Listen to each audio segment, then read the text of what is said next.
Hello दोस्तों, मैं अनामिका सिंह स्वागत करती हूँ आप सबका आपके यूट्यूब चैनल नॉलेज कॉर्नर में। फ्रेंड्स, जूलॉजी की इस क्लास में जिसमें हम लोग आज अपना टॉपिक न्यूट्रिशन एंड डाइजेशन कर रहे हैं। इसके पहले हम लोग ये सारे टॉपिक कवर कर चुके हैं। अगर आप इस चैनल पर नए हैं तो प्लीज़ इन वीडियो को भी ज़रूर देखें। अगला टॉपिक हमारा रिस्पायरेशन होगा। इसी तरह से blood circulation, excretion, nerve conduction, सारे टॉपिक डे बाय डे हम लोग कवर करते हुए आगे बढ़ रहे हैं। अगर आप पीजीटी लेवल की कोई भी तैयारी कर रहे हैं, चाहे वो बिहार पीजीटी हो, यूपी पीजीटी हो, DSSS हो, एनवीएस, केवीएस, यहाँ तक कि अगर आप जीआईसी की भी तैयारी कर रहे हैं और जूलॉजी आपका सब्जेक्ट है, तो ये वीडियो आपके लिए बहुत ज़्यादा हेल्पफुल रहने वाला है, जिसमें अभी तक हम लोगों ने 70 क्वेश्चन डिस्कस कर लिए हैं। आगे के क्वेश्चन आज डिस्कस करेंगे। जो हमारे साथ कंटिन्यू बने हैं उनको पता है कि ये चैनल उनका अपना परिवार है। यहाँ पे अगर वो कोई भी बुक, कोई भी प्रैक्टिस सेशन, कुछ भी जो भी उनको पढ़ना हो, अगर आप लोगों को भी कुछ भी पढ़ना हो तो आप लोग कमेंट बॉक्स के माध्यम से बता दीजिएगा। आपका हर एक का कमेंट मेरे लिए उतना ही महत्वपूर्ण है, ठीक है। वो लोग भी अपने कमेंट के माध्यम से बताते हैं जो कंटिन्यू जुड़े हैं, और जो आज नए हैं उनसे भी अनुरोध है, प्लीज़ एक कम वीडियो देखने के बाद लास्ट में एक कमेंट जरूर किया करिए। ये हमारा कल का लास्ट क्वेश्चन था। Just as HCl is the pepsinogen so is, जैसे HCl पेप्सिनोजन के लिए है वैसे ही, मतलब जो कार्य HCl पेप्सिनोजन के लिए करता है वो कार्य इनमें से एक दूसरे से कौन सा रिलेटेड है? Enterokinase to trypsin, haemoglobin to oxygen, bile juice to fat, या फिर ग्लूकागॉन टू ग्लूकोज। इसका जो सही जवाब हो जाएगा वो हो जाएगा ऑप्शन ए यानी कि एंटेरोकाइनेज से ट्रिप्सिन। एंटेरोकाइनेज हम सभी को पता है अग्नाशय में पाया जाने वाला पैनक्रियाटिक जूस होता है, यानी अग्नाशयी रस होता है, और ये ट्रिप्सिनोजन को ट्रिप्सिन में बदलने का कार्य करता है। जिस तरह जो हमारा स्टमक है उसमें पाया जाने वाला HCl जो है ये क्या करता है पेप्सिन को सक्रिय करता है, और पेप्सिनोजन का स्राव करता है और पेप्सिन को सक्रिय कर देता है। उसी तरह इंटेरोकाइनेज ट्रिप्सिनोजन को ट्रिप्सिन में बदलने का कार्य करता है। तो ऑप्शन ए इसका बिल्कुल सही जवाब हो जाएगा। नेक्स्ट क्वेश्चन देखते हैं। आज से हमारा क्लास जो है आज का यहाँ से स्टार्ट होता है। Renin is found in the, renin पाया जाता है, कहाँ पाया जाता है? Stomach of infants, stomach of adult, pancreatic juice, या फिर स्लाइवा। रेनिन कहाँ पाया जाता है? तो रेनिन के बारे में हम सभी को पता है, ये बच्चों के पेट में पाया जाता है, यानी स्टमक ऑफ इन्फेंट्स। और यही रेनिन आगे चलकर पेप्सिन में बदल जाता है, यानी जो कार्य रेनिन करता है वही आगे चलकर पेप्सिन करता है। तो रेनिन करता क्या है? रेनिन जो है ये दूध में जो कैसीन प्रोटीन होता है, जो आघुलनशील होता है, इसको कैल्शियम पैरा कैसीनेट में बदलने का कार्य करता है। ऑप्शन ए इसका बिल्कुल सही जवाब हो जाएगा। Next question, hormones which stimulate the secretion of pancreatic juice. अग्नाशयी रस के स्राव को उत्तेजित करने वाला हार्मोन्स है। कौन सा वो हार्मोन्स है जो अग्नाशयी रस यानी पैनक्रियाटिक जूस को उत्तेजित करता है, स्टिमुलेट करता है? चार ऑप्शन आपके सामने दिए हुए हैं, एंटेरोगेस्ट्रोन, सिक्रेटिन, गैस्ट्रिन, या फिर एंटेरोकाइनिन। इसका जो सही जवाब हो जाएगा वो हो जाएगा ऑप्शन बी यानी कि सिक्रेटिन। सिक्रेटिन क्या है? तो ये अग्नाशयी रस को उत्तेजित करने वाला एक हार्मोन्स है। वहीं पे अगर बात करें गैस्ट्रिन की, तो गैस्ट्रिन जो है ये भी एक हार्मोन्स है, और ये आमाशय यानी स्टमक की भित्ति से स्रावित होता है, स्टमक वाल से स्रावित होता है। बात करें एंटेरोकाइनिन की, तो काइनिन जो है ये आंत यानी जो हमारा इंटेस्टाइन है उसकी दीवारों से स्रावित होता है, और आंतीय रस कहलाता है, यानी कि इंटेस्टाइनल जूस के रूप में इंटेस्टाइनल जूस को ये उत्तेजित करता है। इसका सही जवाब जो हो जाएगा वो ऑप्शन बी हो जाएगा। अगला क्वेश्चन, सिरोसिस रोग किससे अधिक लेने के कारण होता है? Cirrhosis is cause by taking excess of, क्या चीज़ हम ज़्यादा यूज करें तो सिरोसिस रोग हो जाता है। देखिए इसके पहले जो हमने क्वेश्चन कराया वो टीजीटी बायोलॉजी में आया हुआ था, देखिए आपके सामने है टीजीटी बायोलॉजी 2012 में, और ये वाला क्वेश्चन एनवीएस यानी नवोदय विद्यालय पीजीटी 2014 में आया हुआ क्वेश्चन है। सारे एग्जाम के क्वेश्चन इस सीरीज में कवर किए जा रहे हैं, बस पेशेंस के साथ हमारे साथ बने रहिएगा। जो आपका पेपर है मई में 9 और 10 मई को, जिन लोग का भी पेपर है जूलॉजी बायोलॉजी का, तो उनके लिए ये सीरीज़ बहुत ज़्यादा हेल्पफुल रहने वाला, और इसी चैनल पे बॉटनी के भी अच्छे क्लासेस कराए जा रहे हैं, आप उन्हें भी ज़रूर देख सकते हैं। किस चीज़ की मात्रा को हम सिरोसिस किस चीज़ से होता है? तो इसका सही जवाब हो जाएगा ऑप्शन सी, एल्कोहल। एल्कोहल जो है जब सिरोसिस का अत्यधिक सेवन एल्कोहल का अत्यधिक सेवन करते हैं तो सिरोसिस बीमारी होती है। सिरोसिस है क्या, ये रोग क्या है? तो ये जो रोग है इसमें जो व्यक्ति होता है जो अल्कोहल का सेवन करता है उसका लीवर जो है वो अच्छी तरह से कार्य नहीं करता है, ठीक है। व्यक्ति क्या होता है, थका सा महसूस करता है, कमज़ोर हो जाता है, चिड़चिड़ापन होता है, उसके जो पैरों होते हैं उसमें सूजन आ जाता है। यही रोग पहले अपना कोई लक्षण नहीं दिखाता, बस यही सब लक्षण दिखाता है, लेकिन यह रोग आगे चलकर हेपेटाइटिस बी और हेपेटाइटिस सी भी कॉज कर देता है। ओके, ऑप्शन ए इसका बिल्कुल सही जवाब हो जाएगा। अगला question, which of the following is the hardest tissue the human body? मानव शरीर में कौन सा सबसे कठोरतम ऊतक है? Enamel of teeth, cartilage, tendon या बोन? तो हम सभी को पता है कि सबसे कठोर ऊतक जो होता है वो एनिमल ऑफ टीथ होता है। ये दांतों पे पाया जाने वाला जो सबसे ऊपरी कवर होता है उसी को एनिमल ऑफ टीथ कहा जाता है। वहीं पे अगर आपसे बात करें, पूछ लिया जाए सबसे कठोर सबसे मजबूत हड्डी कौन सी होती है, सबसे मजबूत बोन कौन सा होता है, तो जबड़े का बोन, जो बोन ऑफ जा है, ये सबसे मजबूत होता है। वहीं अगर आपसे पूछ लिया जाए कि कंडरा यानी कि टेंडन क्या है, तो टेंडन जो है इसको आप मैट से याद कर सकते हैं। ये ट्रिक है मैट। इसको कैसे, टी से तो आपका टेंडन हो जाएगा, एम से हो जाएगा मसल्स और ए से हो जाएगा अस्थि। इसको हिंदी में याद कर लीजिएगा, मसल्स और अस्थि। मसल्स और अस्थि यानी कि मसल्स और बोन को जोड़ने वाला जो होता है वो क्या कहलाता है? टेंडन कहलाता है। आपसे पूछा जाता है कि टेंडन और लिगामेंट क्या है, तो टेंडन को आप याद कर सकते हैं मैट से। मैट यानी मसल्स और अस्थि को जोड़ने वाला टेंडन होता है। वहीं आप लिगामेंट को याद कर सकते हैं आल से। आल से यानी कि आल, ए से अस्थि, ए से अस्थि, अस्थि अस्थि को जोड़ने वाला होता है आपका लिगामेंट, यानी बोन को बोन से जोड़ने वाला लिगामेंट, मसल्स को बोन से जोड़ने वाला टेंडन कहलाता है। ठीक, इसका जो सही जवाब हो जाएगा वो हो जाएगा ऑप्शन ए। सबसे कठोर क्या होता है? वो होता है एनिमल। कार्टिलेज क्या होता है? ये बहुत पतले पतले मुलायम हड्डी के जैसे होता है, लेकिन ये सॉफ्ट होते हैं और फोल्ड भी कहीं से हो सकते हैं। ठीक है, अगला क्वेश्चन, पेट, जिगर और फेफड़े के कैंसर को क्या कहते हैं? Cancer of stomach, liver and lungs is known as sarcoma, कर्कट रोग, ल्यूकेमिया या फिर माइलोमा? देखिए एनवीएस में पीजीटी में आया हुआ क्वेश्चन है, इसका जो सही जवाब हो जाएगा वो हो जाएगा ऑप्शन बी। इसे कर्कट रोग कहते हैं। ठीक है, कैंसर 3 प्रकार के होते हैं, एक सार्कोमा, सॉरी एक कर्किनोमा जिसे कर्कट रोग कहते हैं, जो त्वचा कैंसर, स्तन कैंसर, आमाशय कैंसर, यकृत कैंसर, फेफड़ा कैंसर इसके अंतर्गत आते हैं। दूसरा जो कैंसर होता है वो सार्कोमा भी होता है, लेकिन सार्कोमा कैंसर जो होता है ये मीजोडर्मल कनेक्टिव टिश्यू के कैंसर को कहा जाता है सार्कोमा कैंसर। जैसे लिम्फ नोड में कैंसर हो जाए, अस्थि में कैंसर हो जाए, यानी बोन कैंसर हो जाए, तो उसे सार्कोमा कहते हैं। एक कैंसर होता है ल्यूकेमिया, ये भी एक कैंसर का प्रकार होता है। ये WBC में जब, यानी कि वाइट ब्लड सेल्स जब में कैंसर हो जाए तो उसे ल्यूकेमिया कहा जाता है। ठीक है, यहाँ पे पेट, जिगर और फेफड़ों में होने वाला कैंसर क्या कहलाएगा? तो कर्किनोमा यानी कि कर्कट रोग कहलाएगा। ठीक है, ऑप्शन बी इसका सही जवाब हो जाएगा। अगला question, zymogen cell of gastric gland produced, जठरीय ग्रंथियों को जैमोजन कोशिकाएं उत्पन्न करती हैं। कैमोट्रिप्सिन, ट्रिप्सिन, पेप्सिन या पेप्सिनोजन? जठर ग्रंथि जो जठर रस का स्रावण करती है, जिसे स्टमक जूस कहते हैं। और ये जो है जठर ग्रंथि कितने प्रकार की होती है? तो ये 4 प्रकार की होती हैं। कौन कौन से? यहाँ से भी क्वेश्चन पूछे जाते हैं कि जठर ग्रंथियाँ कितने प्रकार की होती हैं, गैस्ट्रिक ग्लैंड कितने प्रकार की होती हैं, गैस्ट्रिक जूस जो स्रावित करती हैं। तो ये 4 टाइप की होती है। कितने टाइप की? 4 टाइप की। पहला होता है mucus neck cell. Mucus neck cell क्या करता है? ध्यान से सुनिएगा, जो मैं एक्स्ट्रा पॉइंट बता रही हूँ यहाँ से भी क्वेश्चन देखने को मिलते हैं। अगर आपके पास कॉपी पेन है तो उसे नोट डाउन भी करते चलिए, और अगर अभी तक चैनल को सब्सक्राइब और वीडियो को लाइक नहीं किया है तो प्लीज़ हमारी मेहनत के लिए इतना भी कर दीजिए। म्यूकस नेक सेल क्या है? तो ये श्लेष्मा स्रावित करता है। म्यूकस नाम से ही स्पष्ट हो रहा है, म्यूकस मतलब ही होता है श्लेष्मा, श्लेष्म, और ये श्लेष्म स्रावित करता है। दूसरा जो होता है वो आपका पैराइटल या फिर जिसे ऑक्जेंटिक सेल कहा जाता है। ये दूसरा होता है गैस्ट्रिक ग्लैंड का प्रकार, पैराइटल या फिर ऑक्जेंटिक सेल। ये क्या करता है? ये HCl तथा इंट्रिंसिक फैक्टर का स्रावण करता है। तीसरा होता है चीफ सेल, जिसे जैमोजन सेल भी कहा जाता है। कभी कभी पूछ लेता है चीफ सेल का दूसरा नाम क्या है, तो इसी को जैमोजन सेल कहा जाता है।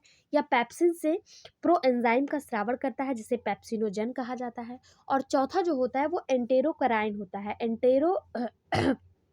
इंडोक्राइन सेल जो होता है ये गैस्ट्रिक हार्मोन्स का स्रावण करता है। ठीक है, टोटल कितने होते हैं gastric gland? 4। Mucus neck cell, parietal cell या ऑक्जेंटिक सेल, चीफ सेल या zymogen cell, enteroendocrine cell. ठीक है, 4 होते हैं। और इसका जो सही जवाब हो जाएगा कि जठर ग्रंथियों को जैमोजन कोशिकाएं उत्पन्न करती हैं। जठर ग्रंथियों की जैमोजन कोशिकाएं क्या उत्पन्न करती हैं? तो जैमोजन सेल, जिसे चीफ सेल भी कहा जाता है, ये क्या उत्पन्न करती है? तो ये प्रोएंजाइम पेप्सिनोजन उत्पन्न करती हैं। ऑप्शन जो हो जाएगा इसका सही जवाब ऑप्शन डी हो जाएगा। नेक्स्ट क्वेश्चन देखते हैं। Zymogen cell of gastric gland secrete, जठर ग्रंथियों की जैमोजन कोशिकाएं क्या स्रावित करती हैं। अब देखिए वही क्वेश्चन आपका एनवीएस में आया था और यही क्वेश्चन पीसीएस में आया है, तो अगर आप पीसीएस लेवल तक की तैयारी करें तो भी आपके लिए ये वीडियो बहुत ज़्यादा हेल्पफुल होने वाला है। इसका सही जवाब ऑप्शन ए पेप्सिनोजन। अगला, पाचन से संबंधित निम्नलिखित में से कौन सा स्राव विकर रहित होता है। विच of the following secretion associated with digestion does not have enzymes.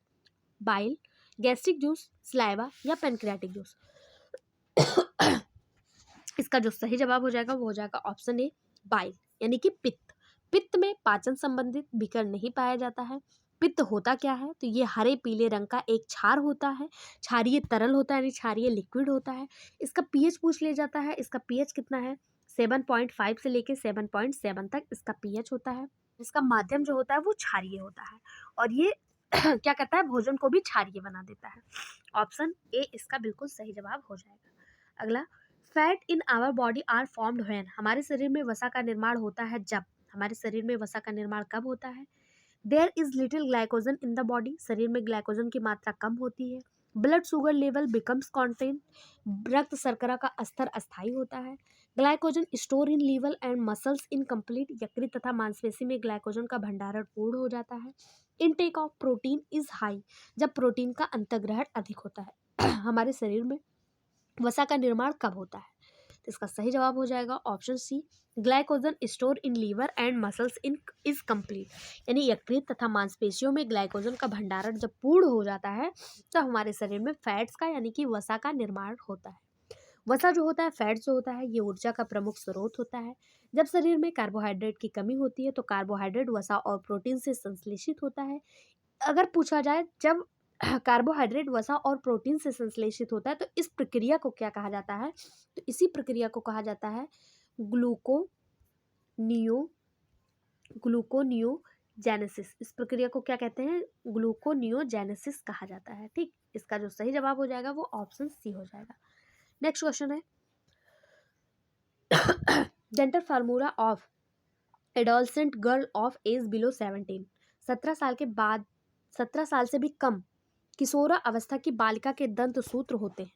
तो देखिए एडल्ट का जो दंत सूत्र होता है ये हम सभी को पता है 21-23/21-23 होता है, लेकिन एडल्ट कब होता है, एडल्ट 18 साल से ऊपर माना जाता है। अब यहाँ 17 साल का पूछा है, तो जो 17 साल का होता है ना, इसमें ये वाला जो टीथ होता है, ये वाला थर्ड मोलर जिसे कहा जाता है, ये 3 ना होके 2 ही रहता है। 17 लगभग 21-22 की उम्र में ये थर्ड मोलर जो है, जिसे आप विजडम टीथ कहते हैं या बुद्धि का दांत कहते हैं, ये लगभग 18 के ऊपर और 25 के पहले ही मतलब ये वाला होता है। तो जो 17 साल से नीचे के बच्चे होंगे उसमें कितना होगा, ये फार्मूला क्या होगा, 21-22 होता है ये फार्मूला। ठीक है, तो इसका जो सही जवाब हो जाएगा वो हो जाएगा ऑप्शन डी, 17 साल से कम 21-22। और जो एडल्ट होते हैं वो 21-23/21-23। वहीं अगर बच्चों में पूछ लिया जाए तो बच्चों में हम सभी को पता है कि दूध के दांत होते हैं और वो कितने होते हैं, 20 होते हैं। तो उसमें क्या होता है, इंसीजर होता है 2, कैनाइन होता है 1, प्री मोलर 1 भी नहीं होता है, मोलर जो होता है ये 2 होता है। ये बच्चों के जो दूध के दांत होते हैं ये होते हैं। यही सेम फार्मूला ऊपर नीचे दोनों लागू होता है। ठीक है, और टोटल कितने होते हैं ये देखिए, 2 2 2 4 1 5, 5 एक साइड के हो गए तो 5 गुणे 5 यानी 10 हो गए, 10 ऊपर 10 नीचे यानी कि 20 होते हैं और ये दूध के दांत कहे जाते हैं। अगर अस्थाई दांतों की यानी कि परमानेंट टीथ आपसे पूछ ले, परमानेंट टीथ कितने होते हैं, तो हम सभी को पता है कि परमानेंट टीथ जो होते हैं वो संख्या में 32 होते हैं परमानेंट टीथ। और दूध के दांत जिसे डायसियस टीथ कहा जाता है, ये कितने होते हैं, 20 होते हैं। इसका फार्मूला क्या होता है, तो इसका फार्मूला होता है 2102/2102। ठीक, आई होप डेंटल फार्मूला से आपका क्वेश्चन क्लियर हो गया हो। कहीं भी कोई भी कंफ्यूजन, कोई भी समस्या हो, कमेंट बॉक्स में जरूर पूछिएगा। ये question Delhi SSB PGT biology 2015 में आया हुआ क्वेश्चन है। अगला क्वेश्चन, हाइपर कैल्सीमिया के दीर्घ अवधि प्रबंधन में यह शामिल नहीं है। Long term management of hyper calcaemia does not include, क्या शामिल नहीं है, बाईफास्फेट, हाइड्रेशन, कैल्सीटोनिन, लूप ड्यूरेटिक, इसका जो सही जवाब हो जाएगा वो हो जाएगा ऑप्शन सी। ये देखिए question Jharkhand DIET PGT biology 2014 में आया है। आप पीजीटी लेवल के किसी भी एग्जाम की तैयारी कर रहे हैं, आपके लिए ये वीडियो बहुत ज़्यादा हेल्पफुल रहने वाला है। अगर आप चैनल पर नए हैं और अभी तक चैनल को सब्सक्राइब नहीं करा है तो प्लीज़ आप लोग से अनुरोध है चैनल को सब्सक्राइब कर लें और वीडियो को लाइक और लास्ट में एक कमेंट जरूर करिएगा। इसका सही जवाब ऑप्शन सी हो जाएगा। कैल्सिटोनिन हाइपर कैल्सीमिया के दीर्घ अवधि प्रबंधन में शामिल नहीं है। कैल्सिटोनिन है क्या? तो कैल्सिटोनिन थायराइड के पैराफॉलिकुलर कोशिकाओं से स्रावित होता है। यह 22 अमीनो अम्ल का पॉलीपेप्टाइड है जो पीटीएच हार्मोन्स के विपरीत कार्य करता है। अगर दूसरे भाषा में कहें तो यह कैल्शियम के स्तर को घटाता है, लेकिन इस हार्मोन्स का इस्तेमाल जो है दीर्घ अवधि प्रबंधन में नहीं किया जाता है। ऑप्शन सी इसका बिल्कुल सही जवाब हो जाएगा। Next question, synthesis of urea is liver takes place by. Urea में यकृत का संश्लेषण होता है। Nitrogen cycle, Krebs cycle, glycolysis, ornithine cycle. Urea में यकृत में यूरिया का संश्लेषण कैसे होता है? तो इसका सही जवाब हो जाएगा ऑप्शन डी, ऑर्निथीन साइकिल के द्वारा, ऑर्निथीन चक्र के द्वारा। यकृत में यूरिया का संश्लेषण ऑर्निथीन चक्र द्वारा संपन्न होता है या किडनी से होता हुआ रक्त धारा में पहुंचता है और मूत्र के रूप में उत्सर्जित होता है। ग्लाइकोलिसिस एक प्रक्रिया है, तो यहाँ पे दिया हुआ है ग्लाइकोलिसिस, ये एक प्रक्रिया है जिसमें ग्लूकोज के एक अणु से पायरुविक अम्ल के 2 अणु बनाए जाते हैं। वहीं अगर बात करें क्रेब्स चक्र की, तो क्रेब्स चक्र माइटोकॉन्ड्रिया में होता है जिससे साइट्रिक अम्ल का निर्माण होता है, सिट्रिक अम्ल का निर्माण होता है। इसका जो सही जवाब हो जाएगा वो ऑप्शन डी हो जाएगा। नाइट्रोजन साइकिल मार्क करके मत आइएगा। यकृत में यूरिया का संश्लेषण ऑर्निथीन चक्र के द्वारा होता है। टीजीटी बायोलॉजी 2005 और 2009 दोनों में आया हुआ ये क्वेश्चन है, ठीक है। यहाँ से सारे इंपॉर्टेंट क्वेश्चन आपके कवर हो जाएंगे। अगर आप किसी और बुक की भी प्रैक्टिस करना चाहते हैं पीजीटी टीजीटी एग्जाम तक, तो आप हमें कमेंट बॉक्स में ज़रूर बता दीजिएगा, हम आपके लिए वो भी लेकर आएंगे। अगला क्वेश्चन है, the cells water drinking phenomenon term as. कोशिका द्वारा जल पीने की प्रक्रिया को क्या कहा जाता है? कोशिका द्वारा जो जल पिया जाता है इसको क्या कहा जाता है? तो इसका सही जवाब हो जाएगा ऑप्शन डी, पीनोसाइटोसिस कहा जाता है। क्या कहा जाता है? पीनोसाइटोसिस कहा जाता है। ऐसा माना जाता है कि कोलाइडी पदार्थ के संपर्क में आने पर जो प्लाज्मा झिल्ली होती है जिसे प्लाज्मा मेम्ब्रेन कहते हैं, ये कोशिका द्रव के अंदर की ओर धंसती चली जाती है। इस स्थान पर एक्टोप्लाज्म जो है वो सिकुड़ कर थैली जैसी बना लेती है, यानी एक थैली बना लेती है और तरल पदार्थ जो होता है वो इसी थैली में भर जाता है। यह थैली विलगित होकर एंडोप्लाज्म में आ गिरती है और एक धानी के रूप ले लेती है। ये धानियाँ पिनोसाइटिक अमाशय या पिनोसोम कहलाती हैं। कोलाइडी पदार्थ को ग्रहण करने की जो ये विधि होती है इसी को पिनोसाइटोसिस कहा जाता है। ओके, ऑप्शन डी इसका बिल्कुल सही जवाब हो जाएगा। अगला क्वेश्चन देखते हैं, स्लाइबा हैज द एंजाइम। लार में होता है, लार में कौन सा एंजाइम होता है? पेप्सिन, टाइलिन, ट्रिप्सिन या रेनिन? मुझे तो लगता है इसका जवाब आप सभी को पता होगा। अगर पता है तो कमेंट बॉक्स में बताइए कि लार में कौन सा एंजाइम होता है। बाकी मैं आपको बताती हूँ। अगर अभी तक आप लोगों ने वीडियो को लाइक नहीं किया तो प्लीज़ एक लाइक जरूर करिए। इसका सही जवाब ऑप्शन बी, टाइलिन, जिसे स्लाइबरी एमाइलेज के नाम से जाना जाता है। ये लार में पाया जाता है। जो करता क्या है तो हम सभी को पता है, जब हम भोजन मुंह में लेते हैं तो भोजन का 30% पाचन यही हो जाता है और 30% में भी पचता क्या है? आपसे कभी कभी पूछ लिया जाता है कि सबसे पहले किस चीज़ का पाचन होता है, तो वो स्टार्च होता है। स्टार्च यानी कि कार्बोहाइड्रेट, और यही कार्बोहाइड्रेट का पाचन आपके ये टाइलिन के द्वारा यानी स्लाइबरी एमाइलेज के द्वारा किया जाता है। ऑप्शन बी इसका बिल्कुल सही जवाब हो जाएगा। बात करें पेप्सिन की, तो पेप्सिन जो है ये प्रोटीन का पाचन करता है। ये प्रोटीन को पेप्टोन तथा पॉलीपेप्टाइड में बदल देता है। और अगर बात करें ट्रिप्सिन की, तो ट्रिप्सिन और काइमोट्रिप्सिन या काइम की शेष प्रोटीन तथा पेप्टोन को विलय अमीनो अम्ल में बदल देता है। यानी प्रोटीन का कुछ % पाचन जो आमाशय में होता है, यानी यहाँ पे प्रोटीन जो है ये पेप्टोन और पॉलीपेप्टाइड में बदलता है।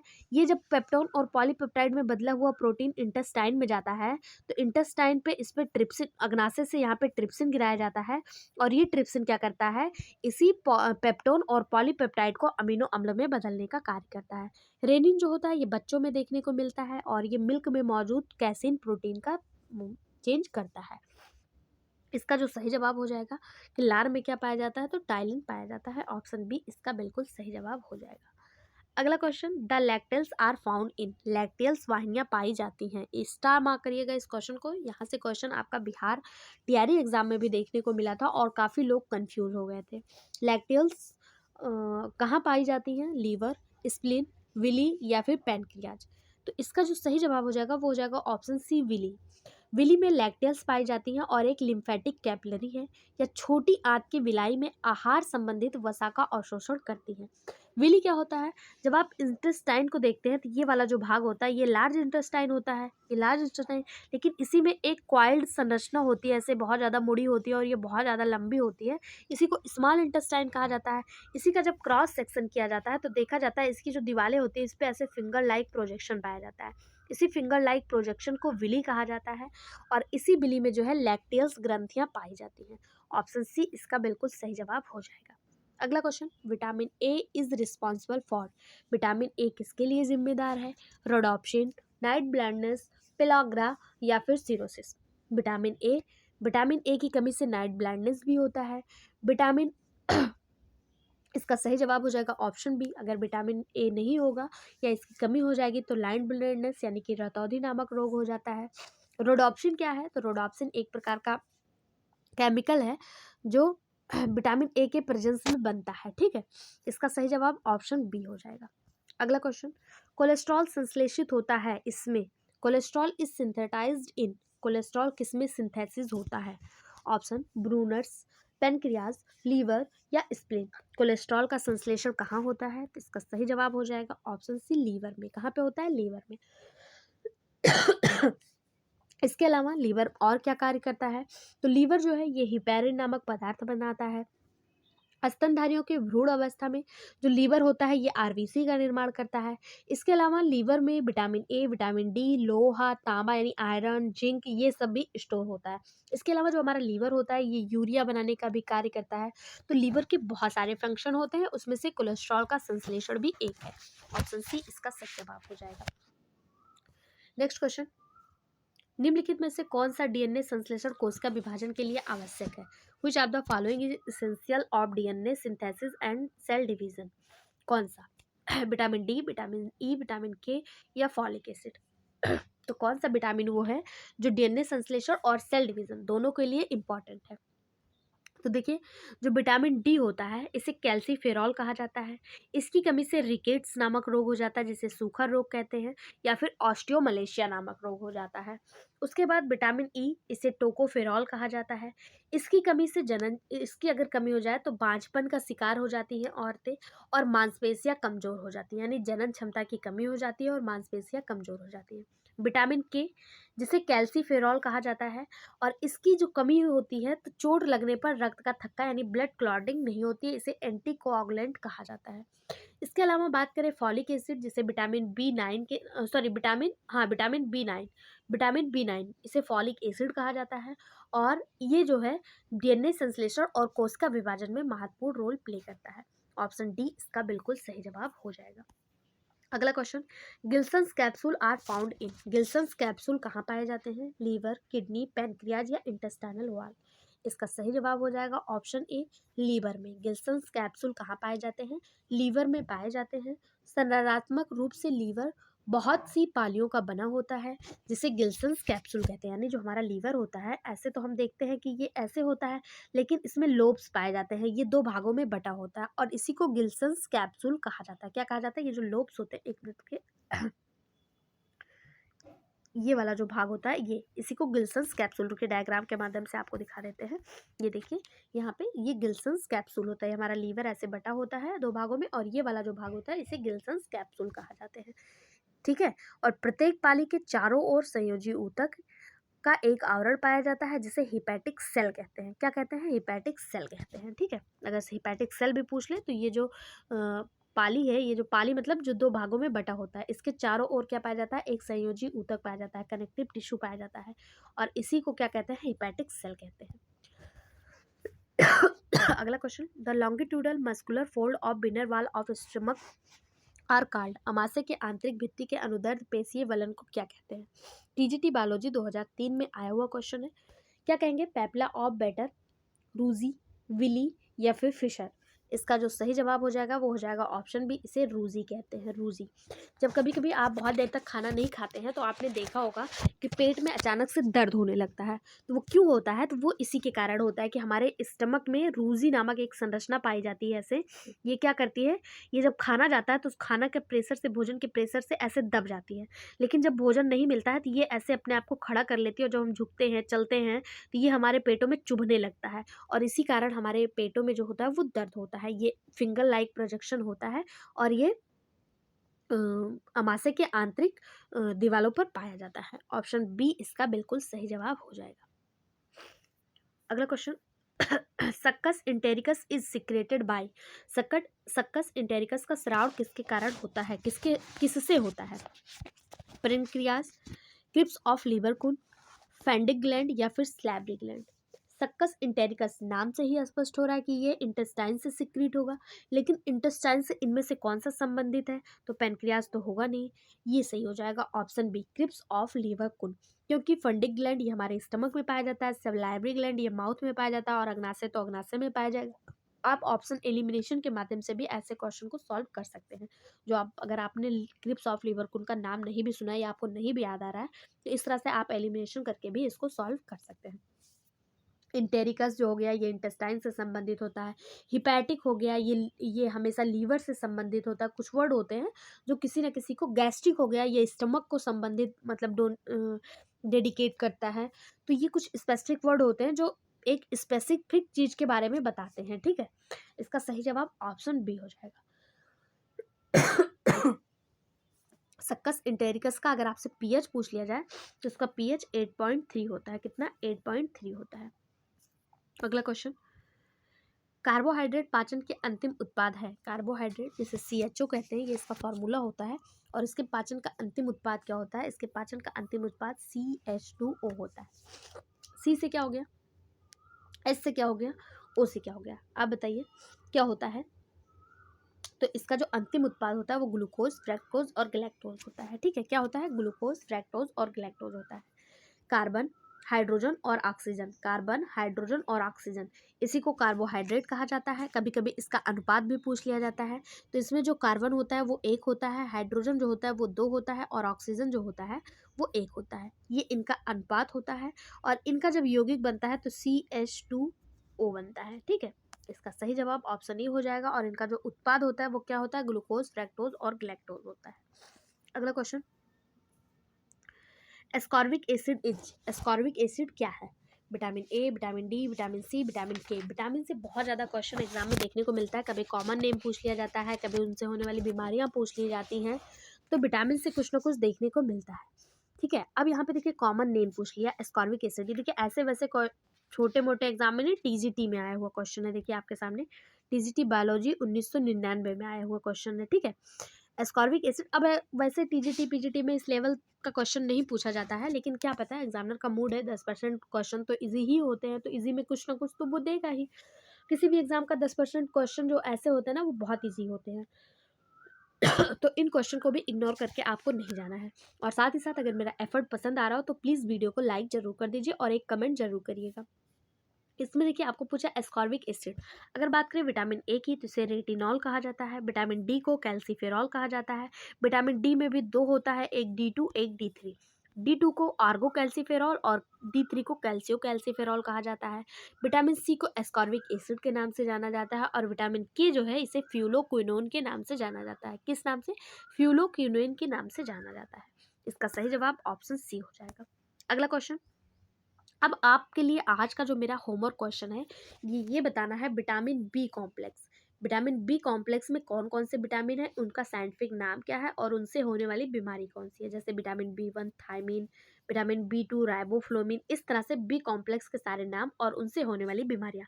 जो भी बहुत अच्छे से एक एक चीज़ को टाइप करके हमें उसका जवाब देगा, नेक्स्ट वीडियो में उसके कमेंट को जरूर दिखाया जाएगा। हम आपके कमेंट का इंतजार करेंगे, प्लीज़ कमेंट जरूर करिएगा, ठीक है। अगला question, which is correct, Glisson's capsule are found in. सही क्या है? ग्लिसन्स के capsule liver of frog, pancreas of frog, liver of mammals या पेनक्रियाज ऑफ मैमल्स। गिल्सन्स के कैप्सूल कहाँ पाए जाते हैं? तो गिल्सन्स के जो कैप्सूल होते हैं ये स्तनधारी में पाए जाते हैं, यानी कि मैमल्स में पाए जाते हैं। और मैमल्स में कहाँ? मैमल्स के लीवर में पाए जाते हैं। लीवर को जिगर भी कहा जाता है, इसे यकृत भी कहा जाता है। यहीं पर गिल्सन्स कैप्सूल जो है वो पाए जाते हैं। ऑप्शन सी इसका बिल्कुल सही जवाब हो जाएगा। अगला question, Brunner's gland are formed in the submucosa of. आहार नाल के किस भाग में ब्रूनर्स ग्रंथियां पाई जाती हैं? ओसोफेगस, आमाशय, ड्यूडेनम या रेक्टम। ओसोफेगस, स्टमक, ड्यूडेनम या रेक्टम। ब्रूनर्स ग्लैंड कहाँ पाई जाती है? तो इसका सही जवाब हो जाएगा ऑप्शन सी, ड्यूडेनम वाले भाग में। आहार नाल के ड्यूडेनम वाले भाग में ब्रूनर्स ग्लैंड पाई जाती है। ये ड्यूडेनम वाला भाग होता कहाँ है, एक बार आपको दिखा देते हैं। एक मिनट, देखिए, जब ये हमारा आहार नाल जो है ये माउथ से स्टार्ट होता है, माउथ से स्टार्ट होता हुआ नीचे आता है जिसे फेरिंक्स कहा जाता है। फेरिंक्स के बाद आता है इसोफेगस, इसोफेगस के बाद आपका आता है स्टमक, स्टमक के बाद आता है अग्नाशय। अग्नाशय आहार नाल का भाग नहीं होता है। इसके अलावा फिर जैसे ही नीचे उतरते हैं तो ये इधर तो हमारा लीवर हो जाता है जो आहार नाल का भाग नहीं होता है। इसके बाद इधर आता है आपका इस लार्ज इंटेस्टाइन, और लार्ज इंटेस्टाइन के बाद आपका आता है स्मॉल इंटेस्टाइन वाला जो भाग बनता है, और ये जहाँ से ऐसे सी टाइप में ये जहाँ से मुड़ता है इसी को आपको कहा जाता है ड्यूडेनम।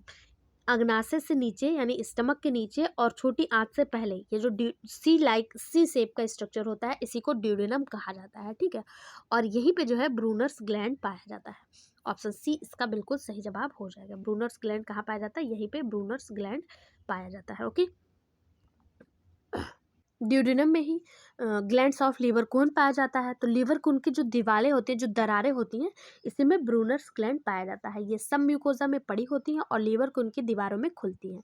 ब्रूनर्स ग्लैंड जो होती हैं ये स्टेम सेल तथा म्यूकस स्राव करने वाली कोशिका होती हैं। ये बहुत सारे कार्य करती हैं। क्या करती हैं? म्यूकोजल इंजरी को कवर करती हैं, हाई गैस्ट्रिक एसिड सिक्रेशन करती हैं, पीएच इन्फ्लामेशन करती हैं। मतलब इनके बहुत सारे कार्य होते हैं और ये ड्यूडेनम वाले भाग में पाए जाते हैं। ऑप्शन सी इसका बिल्कुल सही जवाब हो जाएगा। ये पीडीएफ आपको हमारे टेलीग्राम चैनल पर फ्री ऑफ कॉस्ट मिल जाएगा, वहां से जरूर ले लीजिएगा। अगला क्वेश्चन है, chymotrypsin is a component of. Chymotrypsin घटक है। काइमोट्रिप्सिन किसका घटक है? बाइल, पैनक्रियाटिक जूस, सलाइवा या फिर गैस्ट्रिक जूस। इसका जो सही जवाब हो जाएगा वो हो जाएगा option B, pancreatic juice. Chymotrypsin अग्नाशयी रस का घटक है। अग्नाशयी रस में सोडियम कार्बोनेट और एंजाइम जैसे trypsin, chymotrypsin, carboxypeptide, elastase, amylase, pancreatic lipase, ये सभी चीज़ें जो हैं इसमें पाई जाती हैं। कहाँ पे? अग्नाशयी रस में। और इन एंजाइम्स के अलावा क्या पाया जाता है? सोडियम कार्बोनेट भी पाया जाता है। ठीक है, इसका सही जवाब ऑप्शन बी हो जाएगा। अगला क्वेश्चन, सबसे बड़ी ग्रास नली पाई जाती है। लार्जेस्ट ओसोफेगस इज फाउंड इन। सबसे बड़ी ग्रास नली कहाँ पाई जाती है? डॉग फिश, फ्रॉग, जिराफ या स्पैरो। तो ग्रास नली क्या होती है? ओसोफेगस क्या होती है? एक ट्यूब लाइक स्ट्रक्चर होती है जो हमारे माउथ को स्टमक से कनेक्ट करती है। तो ये सबसे बड़ी किस में पाई जाएगी? सबसे ऊंची गर्दन जिराफ की होती है। तो मतलब सिंपल सी बात है कि ये सबसे बड़ी किस में पाई जाएगी? जिराफ में पाई जाएगी। और अगर पूछा जाए जिराफ में ये कितने मीटर या कितने सेंटीमीटर की होती है, तो ये 3 मीटर की होती है। जिराफ में कितने? 3 मीटर की। इसी ओसोफेगस या ईशोफेगस या ग्रास नली को गलेट भी कहा जाता है। क्या कहा जाता है? इसका एक नाम और भी है, इसे गलेट के नाम से भी जाना जाता है। या गैस्ट्रो इंटेस्टाइनल सिस्टम का भाग होता है। गैस्ट्रो शब्द किससे संबंधित होता है? स्टमक से संबंधित होता है। ठीक है, ये इसी का एक भाग होता है और यह मुंह तथा अमाशय के बीच में पाया जाता है। ठीक, इसकी जो लंबाई होती है कितनी होती है? 3 मीटर होती है। किसमें? जिराफ में। अगर ह्यूमन में इसकी लंबाई पूछ लिया जाए तो क्या मार्क करके आएंगे? ह्यूमन में इसकी जो लंबाई होती है वो 25 सेंटीमीटर होती है। कितनी होती है? 25 सेंटीमीटर होती है। अगला क्वेश्चन जो पीजीटी में पूछा गया क्वेश्चन है, विटामिन बी 12 की कमी से कौन सा रोग होता है? विटामिन बी 12, पहला है कीलोसिस, बेरी प्रेशियंस एनीमिया या फिर स्कर्वी। इसका जो सही जवाब हो जाएगा विटामिन बी 12। विटामिन बी 12 की कमी से जो होने वाला रोग है वो है हानिकारक रक्त अल्पता। ठीक है, और अगर बात करें किलोसिस तो ये विटामिन बी 2 की कमी से, बेरी विटामिन बी 1 की कमी से, स्कर्वी विटामिन सी की कमी से। विटामिन बी 2 को राइबोफ्लोविन कहा जाता है, विटामिन बी 1 को थायमिन कहा जाता है, और विटामिन B12 को किस नाम से जाना जाता है? इसे साइनोकोबालामिन कहा जाता है। और इसके अलावा विटामिन सी को एस्कॉर्बिक एसिड कहा जाता है। विटामिन B3 को क्या कहा जाता है? विटामिन B3 को नियासिन या निकोटिनामाइड कहा जाता है और इसकी कमी से पेलाग्रा रोग होता है। कौन सा रोग होता है? पेलाग्रा रोग होता है। यहाँ से भी क्वेश्चन पूछा जाता है। विटामिन B3 इसे नियासिन या निकोटिनामाइड कहा जाता है। बाकी बी कॉम्प्लेक्स के जितने विटामिन है उसको आपको कमेंट करके बताना है, हम आपके कमेंट का इंतजार करेंगे। अगला क्वेश्चन है, प्रोपियोनी बैक्टीरिया एल्ड्स प्रोपियोनी बैक्टीरिया से प्राप्त होता है विटामिन B12, लैक्टिक अम्ल, सिट्रिक अम्ल या विटामिन B6। इसका जो सही जवाब हो जाएगा वो हो जाएगा ऑप्शन ए, विटामिन B12 जिसे साइनोकोबालामिन कहा जाता है। ये रक्त का थक्का विटामिन के जो होता है ये रक्त का थक्का जमाता है और विटामिन B12 जो है ये प्रोपियोनी बैक्टीरिया द्वारा प्राप्त किया जाता है। ठीक है, ये इसकी कमी से क्या होता है? एनीमिया होता है। ऑप्शन ए इसका सही जवाब हो जाएगा। अगला question, Ebner's gland are located in, Ebner's gland उपस्थित होते हैं। एबनर्स ग्लैंड कहाँ होते हैं? पैनक्रियाज, ओसोफेगस, टंग सरफेस या फिर असेंडिंग कोलोन। इसका सही जवाब ऑप्शन सी, टंग सरफेस। एबनर्स ग्लैंड जो होते हैं ये टंग सरफेस पे यानी कि जो हमारी जीभ होती है उसकी सतह पर पाए जाते हैं। यह एक बाह्यस्रावी ग्रंथि होती है। इस ग्रंथि को वान इवरंस ग्रंथि कहते हैं या इसी को गैस्टेटरी ग्लैंड भी कहा जाता है। क्या कहा जाता है? गस्टेटरी ग्लैंड भी कहा जाता है। इसे सीरस लार ग्लैंड भी कहते हैं। इसके बहुत सारे नाम हैं। इसे क्या कहते हैं? एबनर ग्लैंड, सीरस लार ग्लैंड, गैस्टेटरी ग्लैंड कहा जाता है। ये करता क्या है? तो ये एक तरल स्रावित करता है जो लिपिड हाइड्रोलिसिस की शुरुआत करता है। ठीक है, ऑप्शन सी इसका बिल्कुल सही जवाब हो जाएगा। ये क्वेश्चन आपका पीजीटी बायोलॉजी 2011 में आया हुआ क्वेश्चन है। अभी डाइजेशन में एक क्लास और करना है क्योंकि अभी और भी क्वेश्चन बचे हुए हैं। यहाँ तक का वीडियो आपको कैसा लगा कमेंट बॉक्स में ज़रूर बताएं। जाते जाते चैनल को सब्सक्राइब, वीडियो को लाइक जरूर करें। Thank you.